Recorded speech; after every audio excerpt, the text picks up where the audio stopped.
Okay, good morning. My name is Adam Hawkins. I'm with Group 9. It's me and Brayden Hord in the group. Brayden Hord in the group.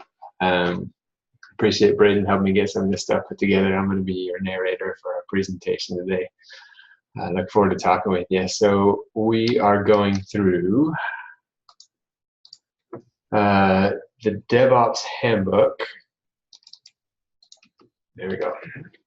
So this comes from chapter 1, which is the Agile Continuous Delivery and the 3 ways principles, what we chose to focus on in that chapter.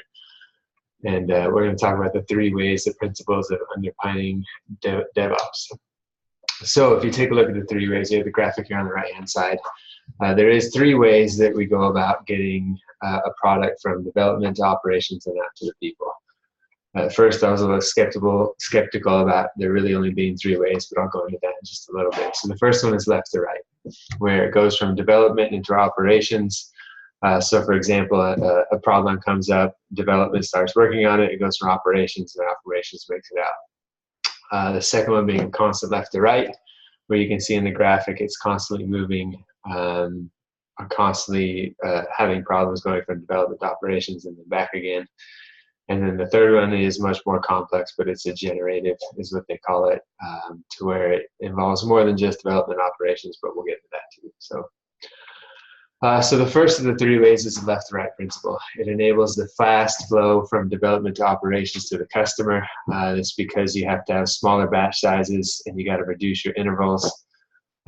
This does create, issues at times, but we can talk about that and the pros and cons. It prevents defects and builds in the quality of it. Because the batch sizes are so small and the intervals are so quick, you can fix bugs that you create. You can do things really quickly, and so it reduces the lead time. That's the main advantage. So when you have a problem, it can go very quickly from development to operations and then out to the customer, which gives you the ability to do so quickly and get things fixed. So the constant one is set to amplify the feedback and prevent reoccurring issues. So the advantage is this constantly that loop from development to operations, which means there's faster detection of issues and recovery because you're constantly having that flow back and forth. It means you can fix things and prevent failures. The loop provides a fast feedback to fix. And so it's easier, just a faster way of getting the problems done. Where in the first left to right, you have to go back to the drawing board, have development, prepare something again. This one, it's a constant flow. And so finally, that brings us on to the third way. This is the generative. And so it's a dynamic, disciplined, and scientific approach, which was a little confusing to me at first. But basically, if you look at it, it's part of an organization. There is the development and the operations side, where you bring these 2 together. And then you also have multiple other people that can help out with the process. So everything from the CEO, CFO, different people that are there. And so that which makes it more dynamic. There is more people, gives you more experimentation, but it also comes with more risk. And so when there's a lot more people involved in the process, there is the greater chance of having handoffs, running into problems, but it does shorten the feedback loop because you have so many other people in the loop.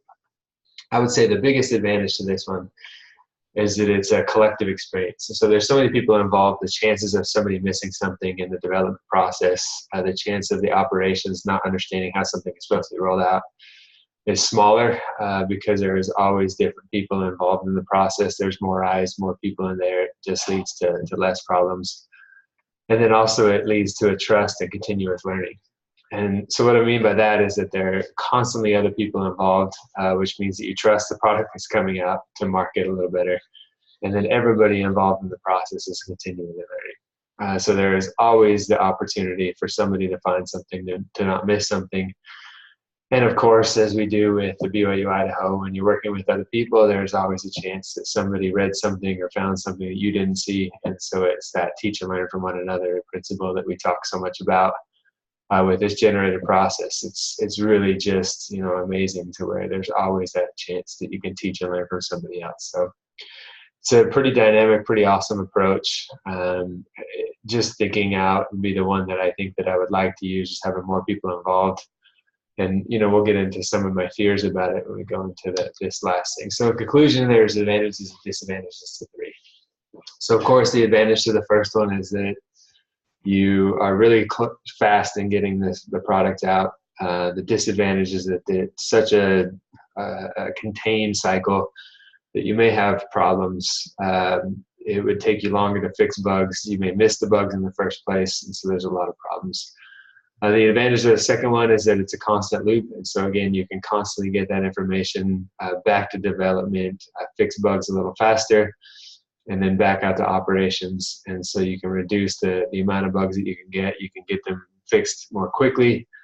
Some of the disadvantages of this one, though, is that you're really running into problems with missing, again, those bugs in the first place when it's just the development to operations. And so again, on to the last one. Again, the advantage is that you have so many other people involved in the development to operations side that you really, the chance of somebody finding a bug before it gets out are greater. The teach and learn principle is always there, where you can constantly be learning from somebody else, and it should be a fairly fast cycle. But again, that's my only worry as far as the disadvantage goes, is that with there being so many other people and other potential things involved in the last process, there's always the potential that it could take longer. Anytime you got more heads in there, somebody may have a different opinion.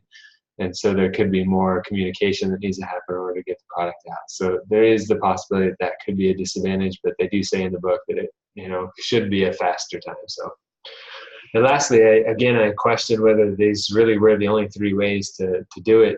And then as I analyze more and more into the reading, looked at the other development operations, really this last one encompasses every other thing I can think of as far as operations go. What I do is I manage a business and manage operations, and so you think that just having 3 ways is too self-contained, is too narrow of thinking, but really I couldn't think of a different way that didn't cover some part of the 3rd way. So it's been really interesting to learn about these 3 ways. I look forward to learning more throughout the semester. Again, appreciate Brayden and all he does too. Look forward to working with you guys through this semester. It's really been an awesome time. So thank you so much.